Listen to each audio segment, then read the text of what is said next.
Bueno, continuando con nuestra serie de lecturas, la interacción entre las partículas y los campos electromagnéticos, desde un punto de vista semiclásico, vamos trabajando lo semiclásico, entonces vamos a continuar con el estudio clásico, por el momento clásico, las ecuaciones de Maxwell y la ecuación de onda, la ecuación de onda electromagnética, entonces las ecuaciones de Maxwell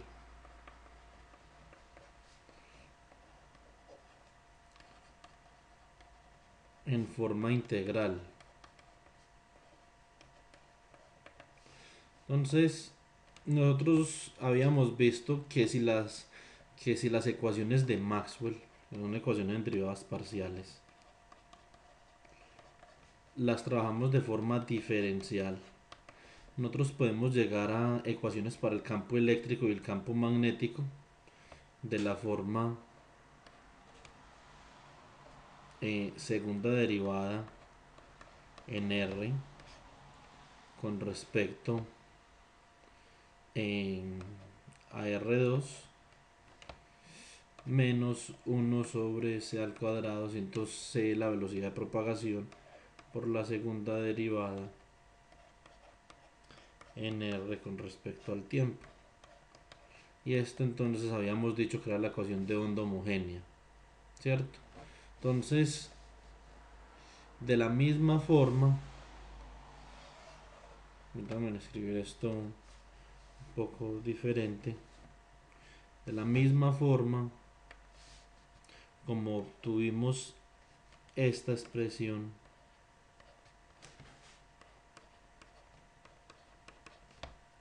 SR, que quede claro que puede ser cualquier cosa, puede ser X, puede ser Y, eh, mm, es que realmente nosotros no lo hemos visto para el caso más general, pero realmente el caso más general de la ecuación de onda que hemos derivado realmente se puede escribir como el laplaciano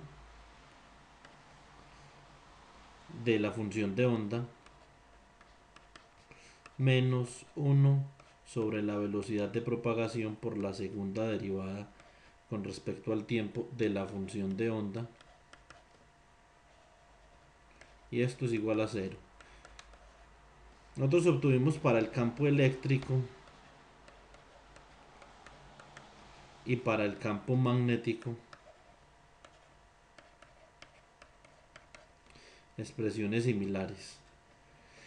Eh, tenemos que hacer énfasis que cuando usamos la forma diferencial de las ecuaciones de Maxwell, para hacer esto no estábamos ni considerando ni la densidad de carga ρ, que es responsable por el campo eléctrico, ni la densidad de corriente J, que es responsable del campo magnético. Entonces, porque esto haría, tanto esto como esto haría que esta ecuación fuera no homogénea. Es decir, tendríamos una ecuación de onda de la forma Laplaciano, Laplaciano de la función de onda menos uno sobre c al cuadrado por la segunda derivada de la función de onda con respecto al tiempo, igual a una excitación que depende del espacio y del tiempo. Que usualmente entonces esta sería la ecuación de onda no homogénea y tendríamos que usar la función de Green para darle solución. Después todavía no hemos visto cómo se construye la función de Green. Eso no es tan trivial, eso es todo un proceso bastante estructurado. Entonces, lo que queremos hacer ahora es usar la forma, queremos usar la forma integral de las ecuaciones en derivadas parciales de Maxwell. Entonces, tenemos que la doble integral sobre una superficie cerrada de el campo magnético, el producto punto entre la densidad de campo magnético, esto aquí es una densidad hasta que se integra, por el vector diferencial de área, es igual a cero.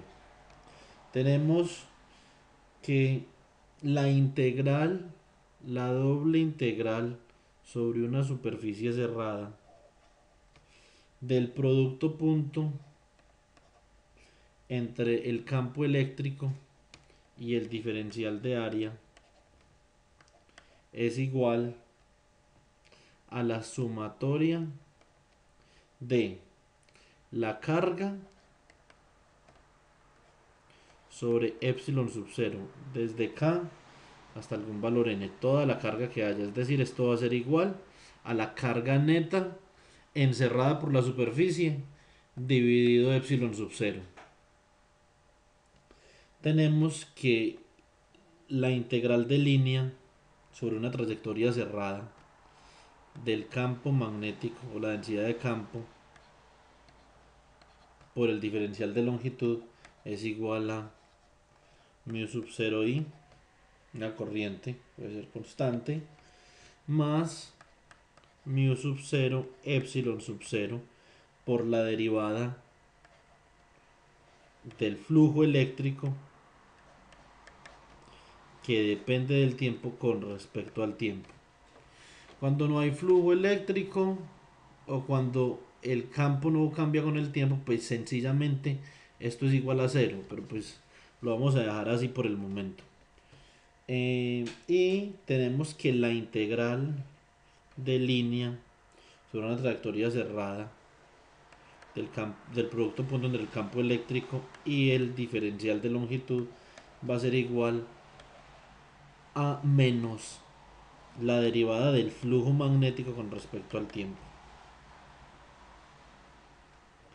¿cierto?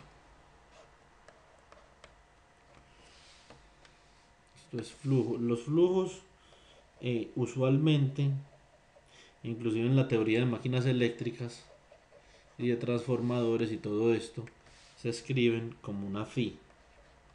Entonces, bueno, ¿qué pasa cuando estamos en el espacio libre? Entonces, cuando estamos en el espacio libre, acá hay unas simplificaciones que son bastante interesantes.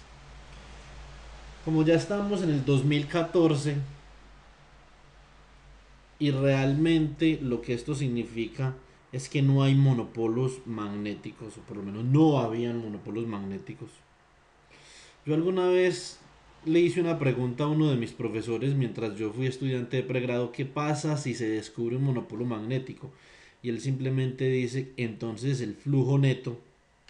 Esta ecuación realmente no cambiaría mucho, simplemente esto sería diferente de cero.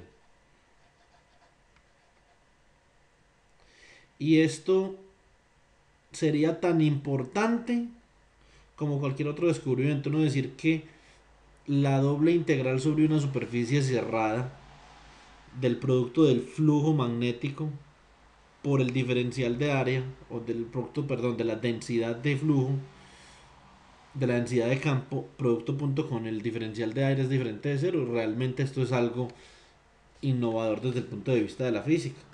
Pero pues, ¿qué puede cambiar esto? Realmente no mucho, porque si es diferente de cero, entonces estaríamos hablando también de algunas fuentes y eso. Entonces en el espacio no sabemos qué tanto vaya a cambiar en el espacio. Ni estoy muy enterado de realmente cuáles son los pormenores del descubrimiento de monopolos magnéticos. Eso lo podemos discutir en alguna otra lectura, después de que yo haya hecho mis averiguaciones con mis colegas y todo esto. Entonces, pero por el momento vamos a trabajar esto así. Esto simplemente lo digo por si hay algunos comentarios en el video. ¿Qué pasa ahora que ya hay supuestamente un monopolo magnético? Pues simplemente esta ecuación se hace diferente de cero y pare de contar. Hay que hallar entonces el cero, lo vamos a cambiar, porque si el cero lo cambiamos por algo, entonces el diferente lo cambiamos por un igual.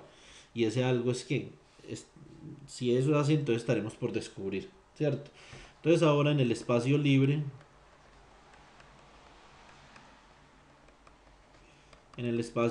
¿qué tenemos? En el espacio libre tenemos que entonces esta de acá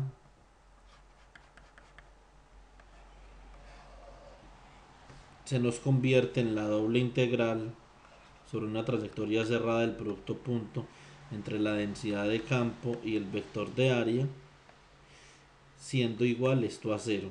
O sea que realmente nos convierte en lo mismo. Ahora esta de acá se nos convierte en ¿qué? En el espacio libre, entonces no consideramos cargas encerradas, ¿cierto? Entonces, eh, consideramos que la doble integral sobre una trayectoria cerrada del campo del producto punto entre el campo eléctrico y el vector diferencial de área es igual a cero. Acá, si estamos en el espacio libre, entonces no hay corriente. Simplemente tenemos que la integral de línea del producto punto entre la densidad de campo y un vector de longitud, un diferencial de línea, va a ser igual a epsilon sub 0 mu sub 0 por la derivada del campo eléctrico con respecto al tiempo, ¿cierto? Y como no tengo espacio, les digo que esta ecuación de acá queda exactamente igual.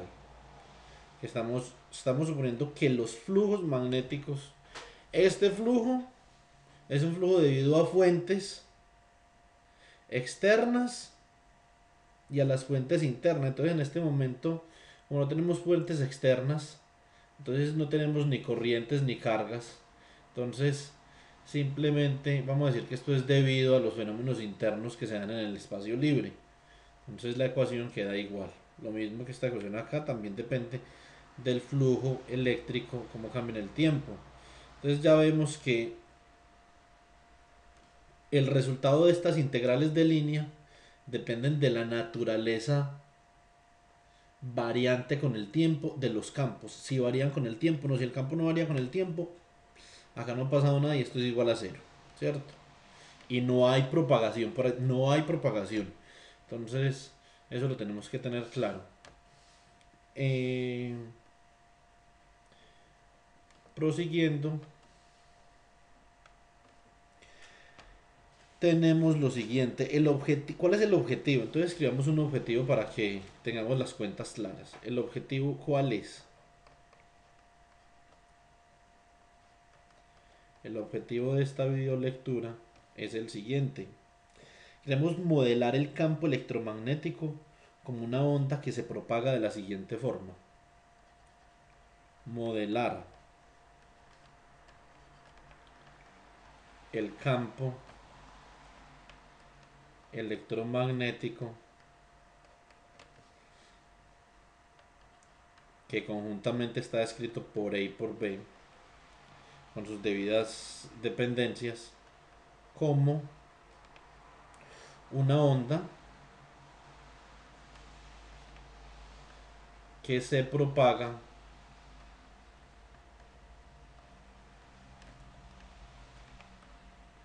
de la forma eh, vamos a bueno, a ver, esto puede ser en varias dimensiones, pero vamos a considerar solamente una dimensión, ¿cierto? Esto para varias dimensiones también aplica, la demostración es un poco más larga, pero tampoco pues es una cosa del otro mundo. Pero yo lo voy a trabajar en una sola dimensión en el tiempo, entonces quedaríamos con lo siguiente. Segunda derivada del campo magnético con respecto a x, perdón, de x y t con respecto a x, menos 1 sobre la velocidad de propagación por la segunda derivada del campo que depende de x y de t, pero con respecto al tiempo, y esto igual a cero. Es una ecuación homogénea Y tenemos acá que para el campo eléctrico nuestro objetivo es similar, derivar la ecuación de onda para el caso del campo magnético, ¿cierto? Perdón, para el caso del campo eléctrico.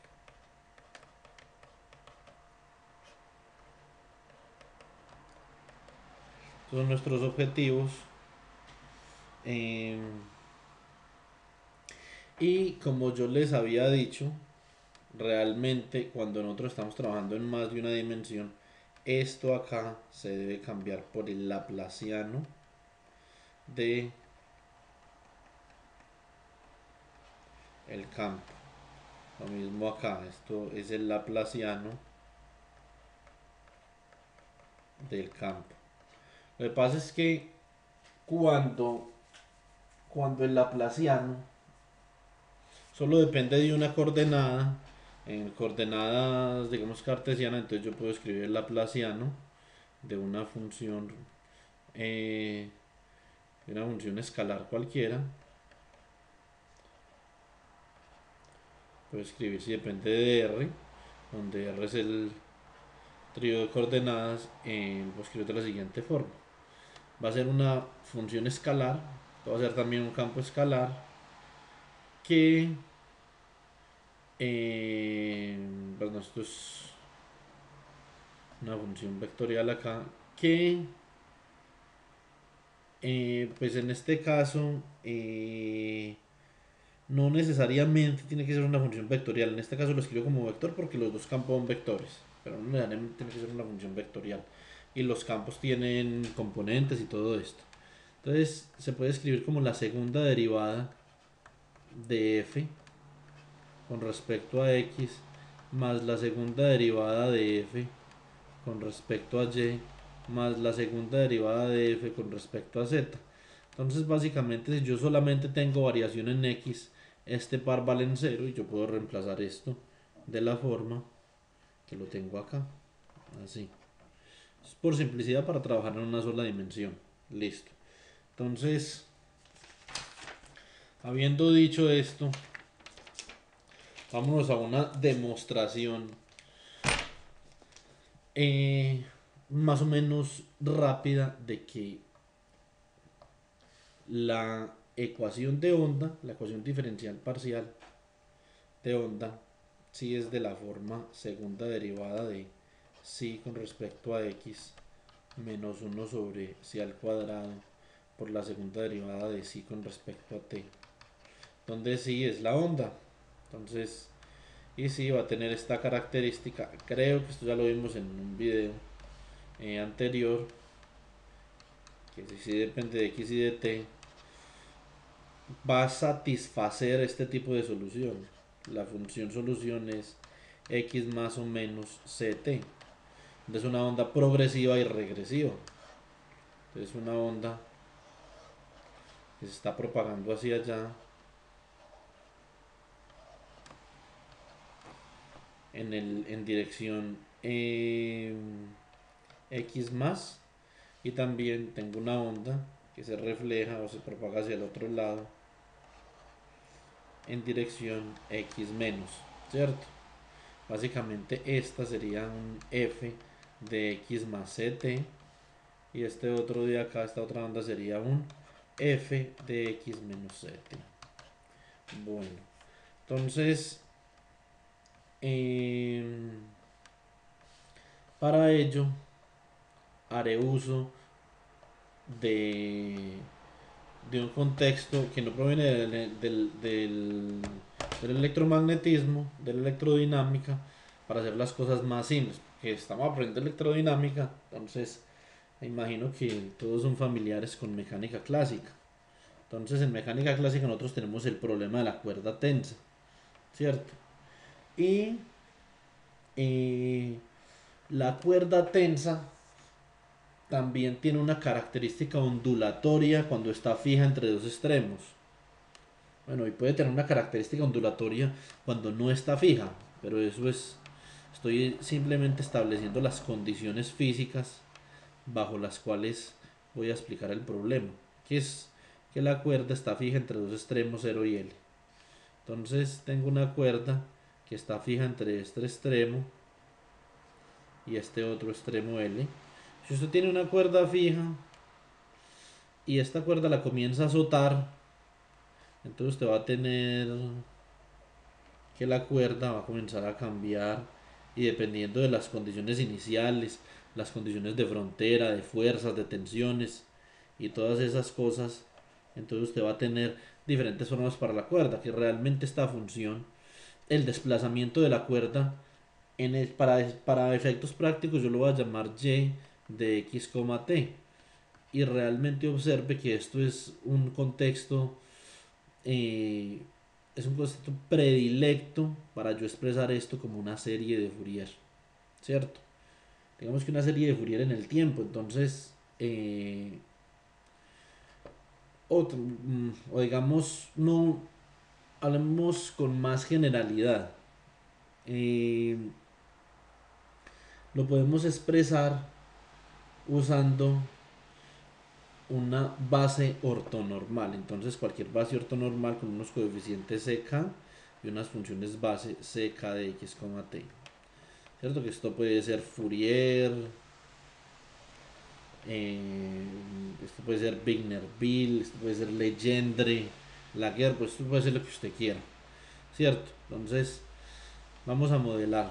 Entonces, esto sería y de x, t, y quiero ver esta función en el tiempo, cómo va cambiando, ¿cierto? Y en el espacio. Entonces, para simplicidad, vamos a suponer que inicialmente esta función tiene una forma y de x, 0 igual a f de x. Entonces esto sería una condición inicial.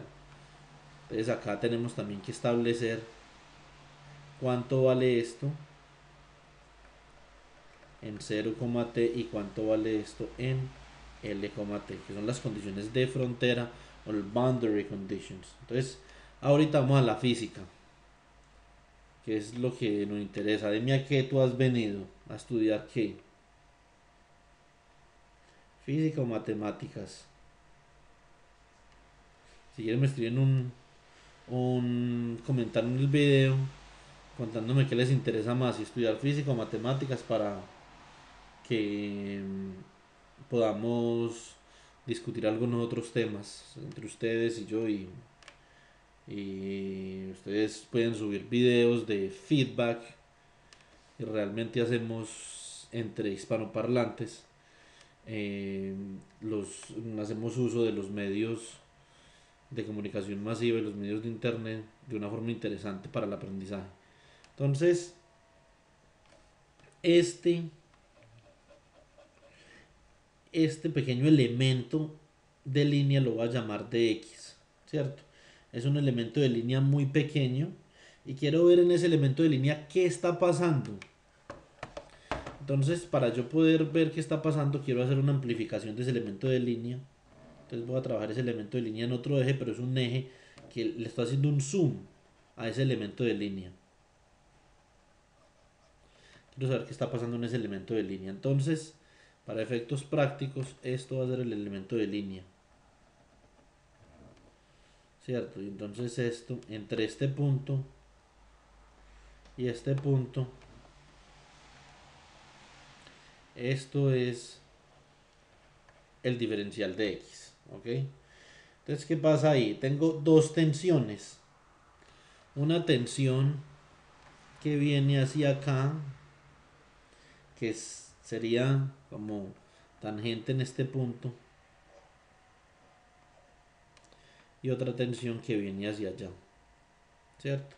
Entonces, esas tensiones van a formar con la horizontal respectivamente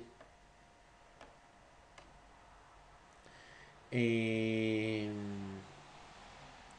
van a formar con la horizontal unos ángulos. Esta tensión vamos a elegir que forme un ángulo de θ 2 y esta tensión acá va a formar un ángulo de θ 1, ¿cierto?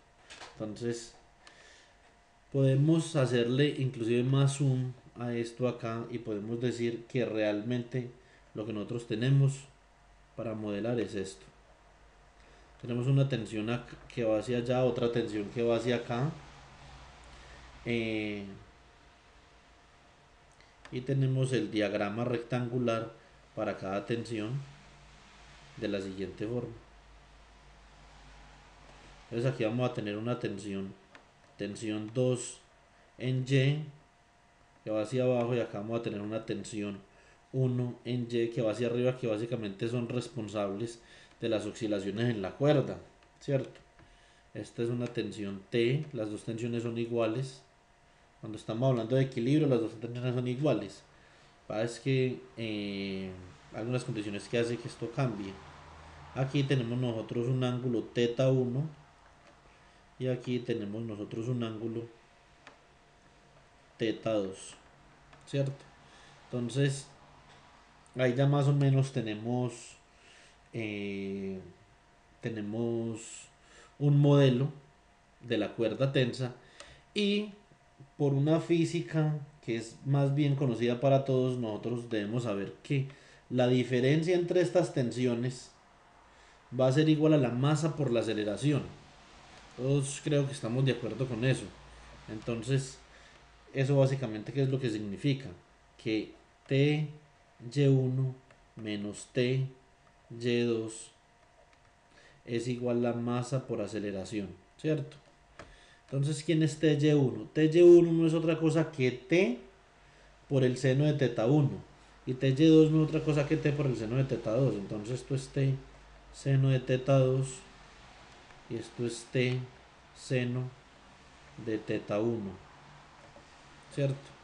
Entonces tenemos que T seno de teta 1 menos T seno de teta 2 es igual a masa por aceleración. Tenemos un modelo con el que vamos a trabajar, que lo hemos obtenido a partir de hacer un análisis infinitesimal en un elemento de línea de la cuerda tensa, ¿cierto? Entonces vamos a hacer algunas aproximaciones. Acá tenemos que recordar algo de trigonometría. Entonces si nosotros tenemos T seno de teta 1 menos T seno de teta 2 igual a masa por aceleración, recordemos unas cosas. Bueno, como es un elemento, primero, como es un elemento infinitesimal, es válido asumir que teta 1, teta 2 son aproximadamente iguales a 0, ¿cierto? Son ángulos bastante pequeños, supremamente pequeños. Y entonces de esa forma es válido asumir lo siguiente. Escribamos Taylor para seno de teta. Entonces Taylor para seno de teta sería teta menos teta al cubo sobre 3 factorial más teta a la 5 sobre 5 factorial menos teta a la 7 sobre 7 factorial, y así sucesivamente. Vamos. Coseno de teta. Coseno de teta sería 1 menos teta al cuadrado sobre 2 factorial más teta a la 4 sobre 4 factorial menos teta a la 6 sobre 6 factorial más así sucesivamente. Entonces, ¿quién es la tangente de teta para valores bastante pequeños? ¿Cierto? Entonces, la tangente de teta es igual a teta más, bueno, recuerden que para valores muy pequeños nosotros podemos descartar estos otros valores, porque ya teta al cuadrado y teta a alguna potencia cuando teta es muy pequeño serán aproximadamente iguales a 0. Entonces, ¿qué tenemos nosotros acá? Que para valores muy pequeños seno de teta es aproximadamente igual a teta, coseno de teta es aproximadamente igual a 1 y tangente de teta aproximadamente igual a teta también. O sea que para valores muy pequeños seno de teta es aproximadamente igual a tangente de teta. ¿Será que eso es cierto? Vamos a ver una cosa. Hago un pequeño diagrama.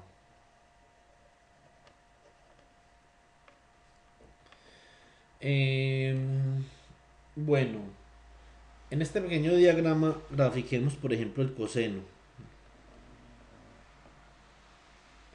Este de aquí es el coseno. Esto es pi medios. Y esto es pi. Suficiente porque ya pi es muy grande. Observen que para valores muy cercanos a cero nosotros podemos aproximar el coseno de teta con una línea igual a 1. Entonces, vamos a graficar el seno de teta, que en este punto tiene un máximo.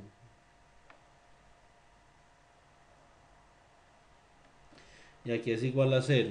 Observen que para valores muy pequeños yo puedo aproximar este seno de acá con una recta, ¿cierto? Que si esto es f de teta, entonces esta recta va a ser f de teta igual a teta. O sea, aquí a 45 grados. O pi cuartos. Y entonces graficamos a la tangente. La tangente es algo así, la voy a graficar en azul.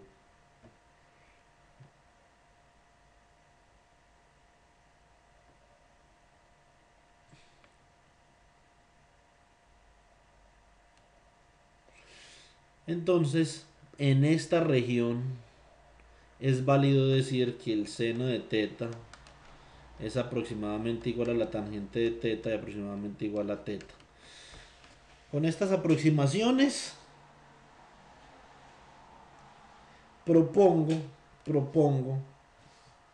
que digamos que t seno de teta 1 menos t seno de teta 2 sean igual a MA, esto sea aproximadamente igual a T tangente de teta 1 menos T tangente de teta 2. Propongo. Entonces, con esa propuesta, nos vamos para, volvemos a escribir, T por tangente de teta 1 menos T por tangente de teta 2. Esto es aproximadamente igual a masa por aceleración. Listo. Entonces,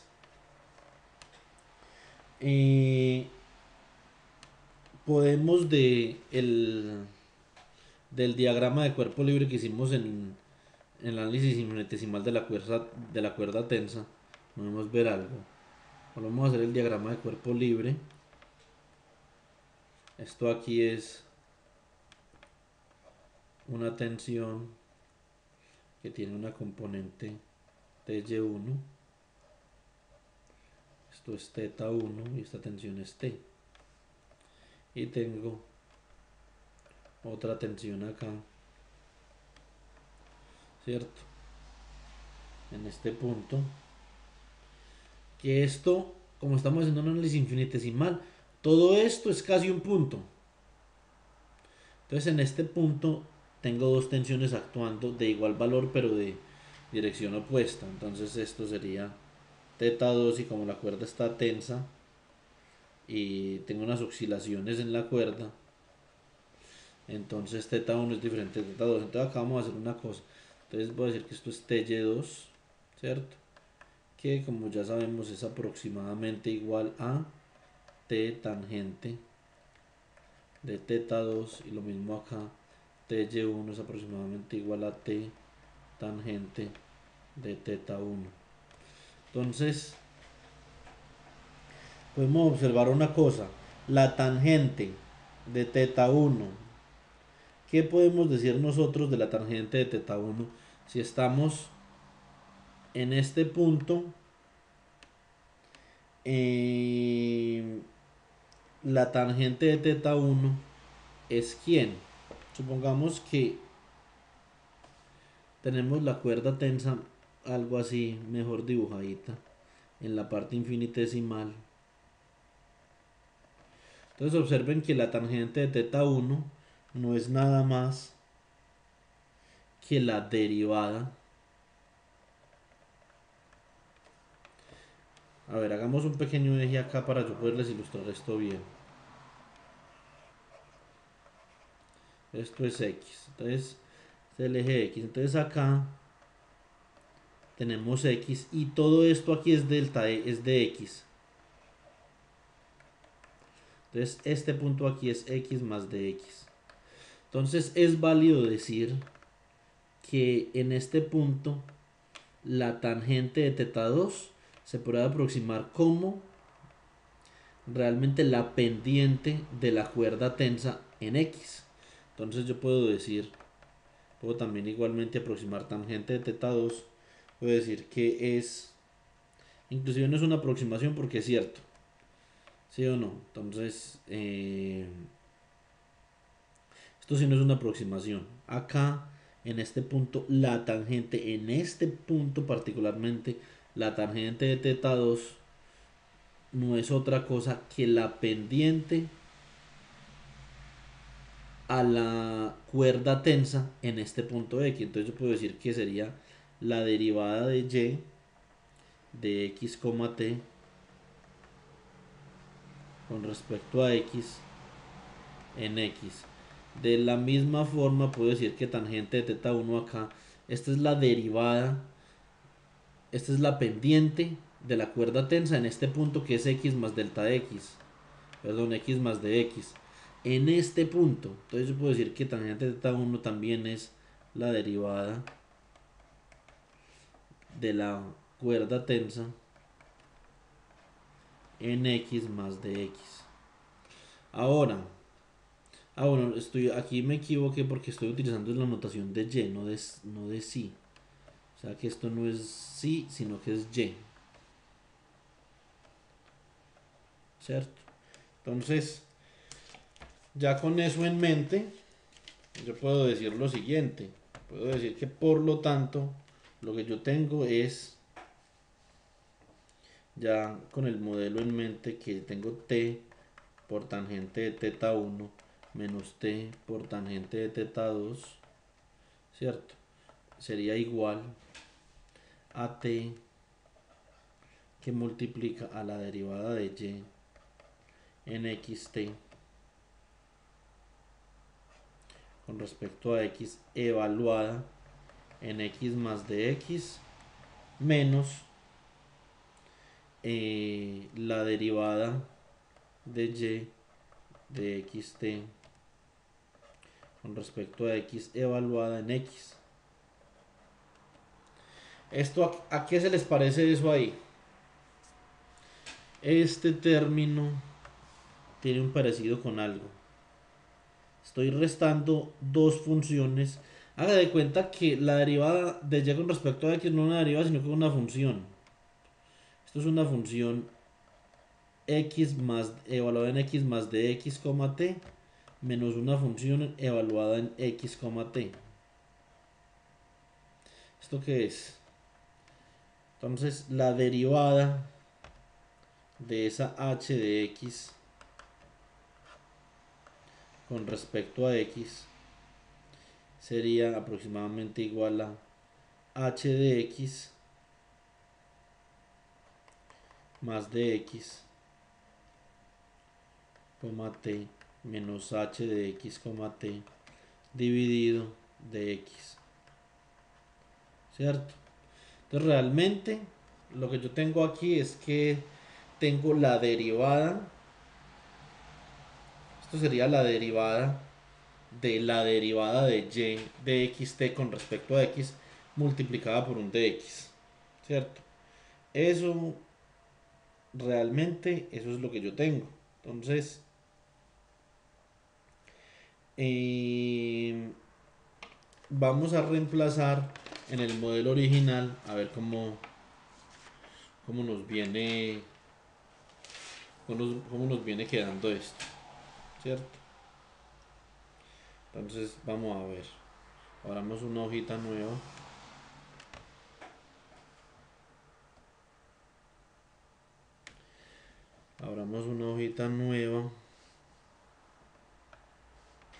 y decimos otra vez, reescribamos algunas cositas, reescribamos que nosotros hicimos esta aproximación y que dijimos que esto era igual a la derivada de y xt con respecto a x, y ahora en x más de x menos la derivada de y de xt con respecto a x evaluada en x. Como acabamos de ver, esto se puede igualmente expresar como t por la derivada con respecto a x de la derivada de y de xt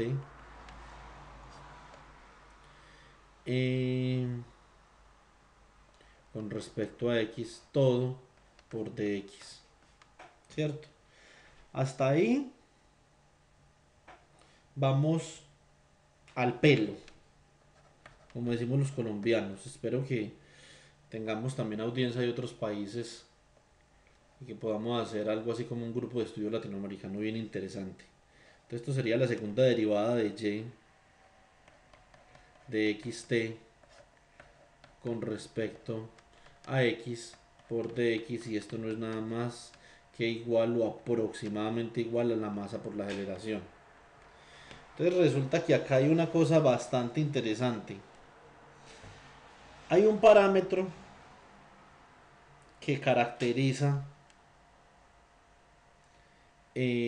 la masa. Hay un parámetro que caracteriza la masa por unidad infinitesimal de una cuerda tensa. Y ese parámetro es el parámetro μ. Y está definido de la siguiente forma: la masa en una cuerda tensa es igual a la densidad, su densidad de masa, es decir, esto es kilogramo por unidad de longitud o gramo por unidad de longitud. Entonces esto sería μ por dx, ¿cierto? Entonces lo que yo voy a hacer es lo siguiente: voy a reemplazar la masa por μ por dx, ¿cierto? Entonces, ¿cómo me queda esto? Voy a hacer este reemplazo aquí. Entonces me quedaría que t por tangente teta 1 menos t por tangente teta 2 sería igual a t por la segunda derivada de y de xt con respecto a x por dx, y esto sería igual a μ por dx por la aceleración. Esta ya la vamos a reemplazar y con esto terminamos la faena, ¿cierto? Entonces estos dos dx se me van y me queda una ecuación de esta forma: tensión por segunda derivada de y con respecto a x igual a μ por la aceleración. ¿Quién es la aceleración en términos de derivadas? ¿Quién es a? De cinemática, recordemos que a es la segunda derivada de un desplazamiento cualquiera con respecto al tiempo, ¿cierto? Entonces aquí podemos reemplazar la aceleración por esto. Entonces, reemplazando la aceleración por la segunda derivada de un desplazamiento, porque realmente las perturbaciones en la cuerda tensa C son desplazamientos. Entonces es correcto aseverar que son también, que a su vez podemos hallar aceleraciones para sus desplazamientos. Entonces tenemos t segunda derivada de y en x, t con respecto a x igual a μ por la segunda derivada de y de x, t con respecto a t. Vamos a dividir por t. Vamos a dividir por t y voy a pasar este a restar acá, o resto esto en ambos lados, que es, pues no es lo mismo, pero es equivalente. Por ahí me aparece un matemático muy estricto, me cuelga.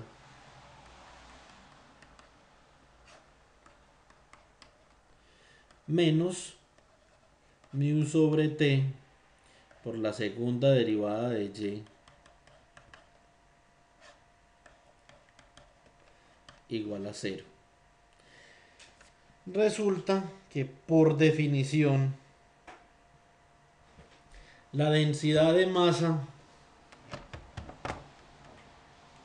la densidad de masa dividido la tensión, que esto tiene unidades de kilogramo,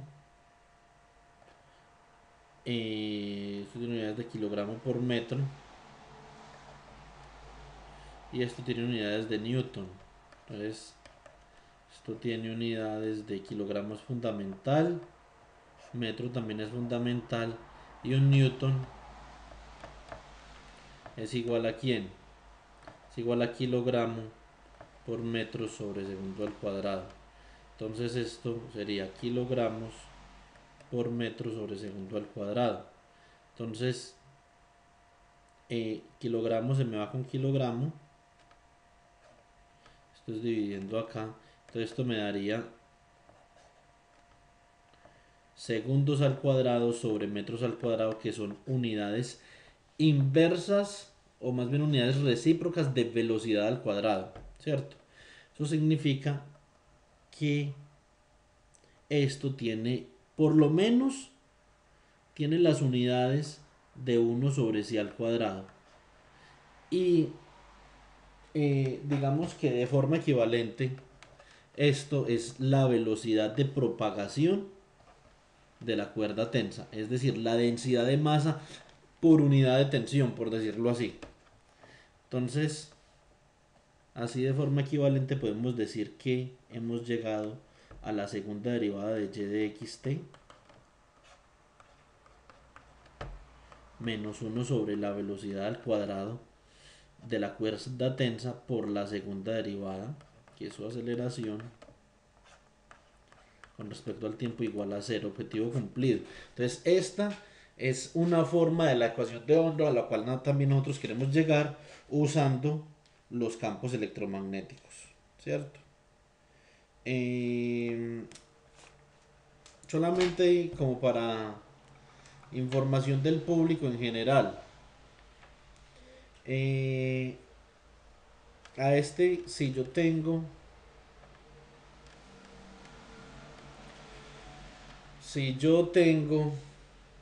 de manera muy general esta ecuación de onda,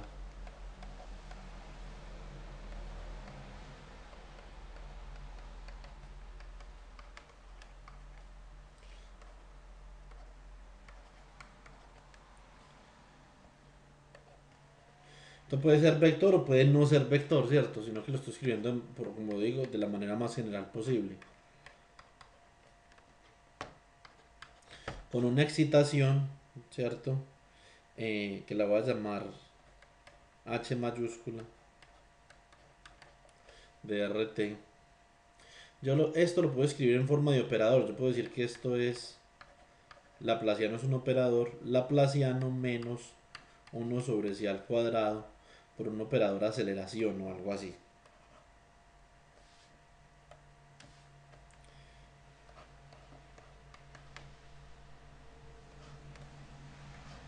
Esto operando sobre el campo F me va a dar igual a la excitación, ¿cierto? Este operador muchas veces las personas lo escriben así. Entonces una D y una C porque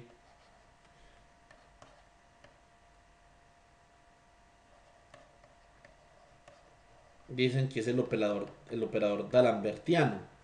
Esto es en honor a D'Alembert y a la mecánica d'Alembertiana y todo eso. Simplemente un comentario que les quería hacer. Si de pronto lo ven así, que no ven la corriente de onda, sino que ven esto de pronto o algo parecido, entonces sepan que las personas tenían o todavía tienen la costumbre de escribirlo de esta forma. Adicionalmente también por ejemplo en problemas de ondas, de osciladores armónicos, de perturbaciones en cuerdas tensas y todo eso, también ustedes pueden encontrar en la literatura que la velocidad típicamente la expresan de esta forma: tensión sobre densidad de masa. Por ejemplo, en el péndulo. Un péndulo que es una cuerda. ¿Sí o no? Entonces, la frecuencia del péndulo que es proporcional a la velocidad angular tiene una forma así parecida, ¿cierto? Entonces, es como para validar el resultado. Digamos que ya con esto nosotros más o menos sabemos que vamos por el objetivo. Primero que todo, sabemos que vamos por este objetivo.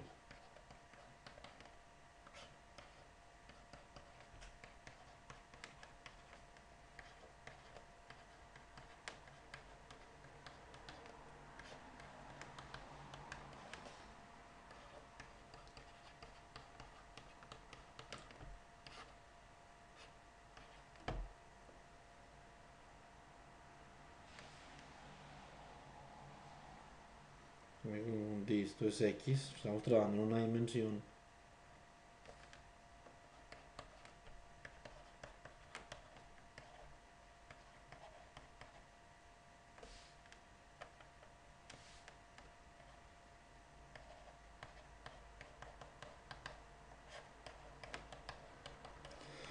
Y entonces ya por lo menos hemos probado que para la cuerda tensa, que sabemos y vemos, y eso lo podemos hacer en la casa, podemos hacer el experimento, tiene la misma forma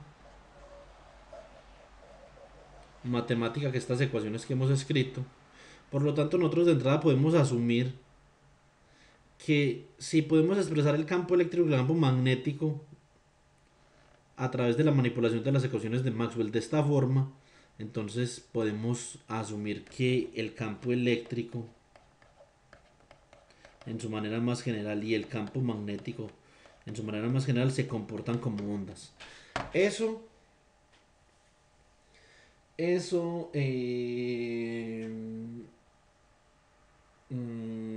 sí es indiscutible, ¿cierto? Entonces vamos a ver cuáles son los pasos que tenemos que seguir para poder llegar hasta allá.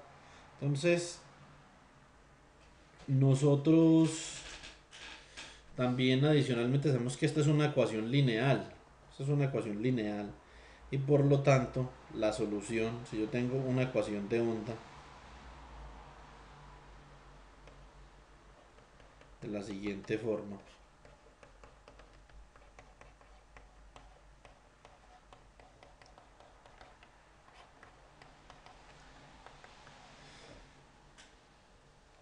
Es válido afirmar que esto puede ser una superposición de soluciones, porque la ecuación es lineal y las ecuaciones lineales usualmente la solución es una superposición de cosas. Entonces la superposición es que yo puedo expresar, como ya lo he dicho, esto lo he dicho varias veces porque esto es muy importante tenerlo en cuenta. Este tipo de ecuación tiene como solución la superposición de dos soluciones, que es una solución progresiva y una solución regresiva. Eso, o una solución reflejada. Eso es algo que quiero que no pierdan de mente.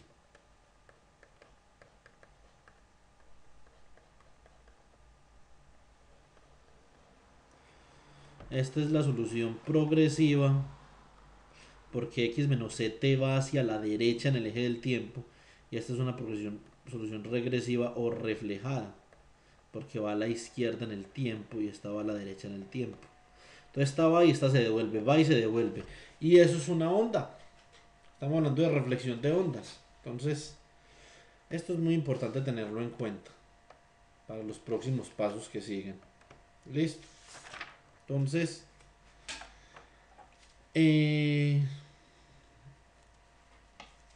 acá,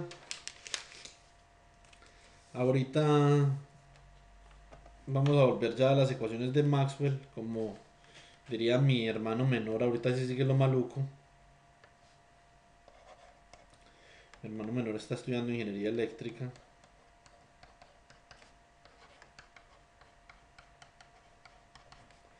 Y tenemos que hacer algunas, digamos, una presunción de buena fe de Maxwell en todo esto, ¿cierto? Entonces, ya sabemos, primero que todo, que esta forma en particular satisface la ecuación de onda, con una onda progresiva y una onda reflejada.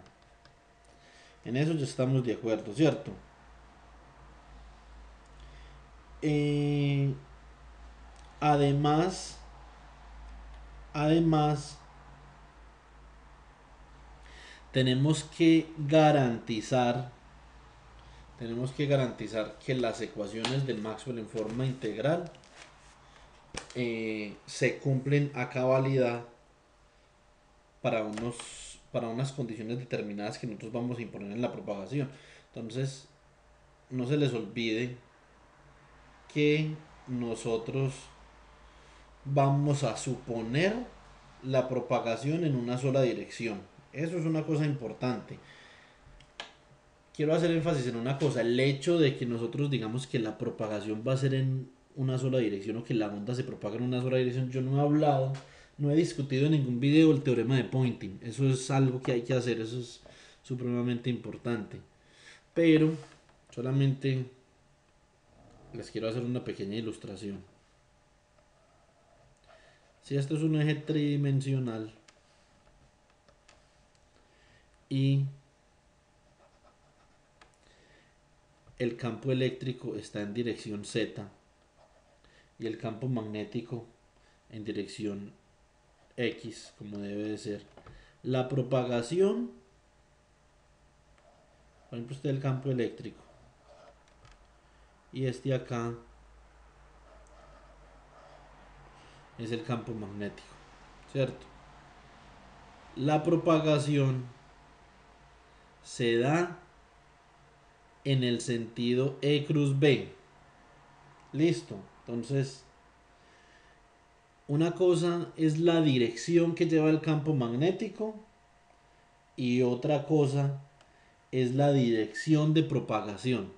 Es decir, como estos son modos transversal electromagnetic propagation, esto es lo que significa TEM, entonces la onda electromagnética se propaga en dirección ortogonal a la dirección del campo eléctrico y el campo magnético. Por favor, tengan eso en cuenta, no se vayan a confundir. No, si el campo eléctrico está en Z y el campo magnético en X, entonces no vayan a decir, no, pero es que eso es una inconsistencia, porque entonces ¿por dónde se va la onda? ¿Por dónde se va el eléctrico o el magnético? No. La onda electromagnética como tal, el concepto de onda electromagnética como tal, es la interacción entre los dos campos. Si uno de los dos campos no varía en el tiempo, no hay onda electromagnética.